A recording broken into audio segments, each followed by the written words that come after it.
नौ बैठिए। माननीय गृह मंत्री जी बोलेंगे।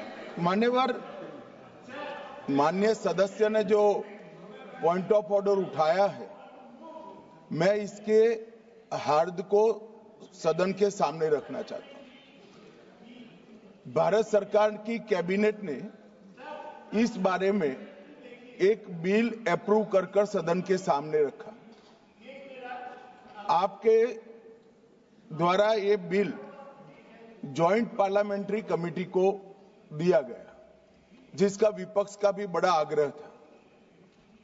कमेटी ने इस पर सुविचारित रूप से अपना मत प्रकट किया।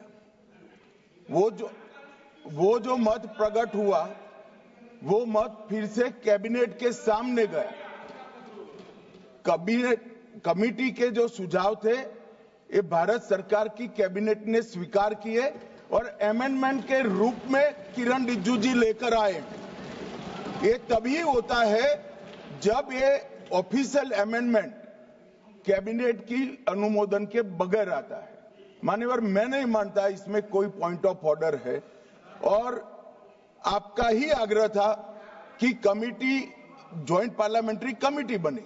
अगर कमेटी ने कोई बदलाव ही नहीं करने हैं तो ये कांग्रेस जैसी कमेटियां नहीं, हमारी लोकतांत्रिक कमेटी है मान्यवर, जो दिमाग चलाती है। कांग्रेस के जमाने में कमेटियां होती थी जो थप्पा लगाती थी।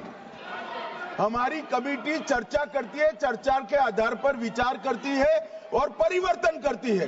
अगर परिवर्तन को स्वीकार ही नहीं करना है तो कमेटी काहे को लिए है भाई?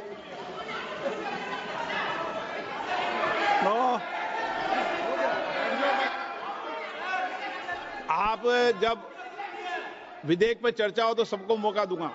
अभी 0 ओवर पर माननीय मैं इस पर अपनी व्यवस्था देता हूं। माननीय सदस्यगण श्री एन.के. प्रेमचंद्रन जी ने जो प्रश्न उठाया है, वक्फ संशोधन विधेयक 2025 पर संयुक्त समिति में विधेयक कुछ खंड जोड़ दिए गए जो विधेयक के दायरे से बाहर हैं। इस विषय पर मैं माननीय सदस्यों का ध्यान कौल और सकदर द्वारा रचित संसदीय पद्धति और प्रक्रिया की ओर आकर्षित करना चाहता हूं कि संयुक्त समिति की किसी भी विधेयक में संशोधन करने की शक्तियां बड़ी व्यापक और विस्तृत है।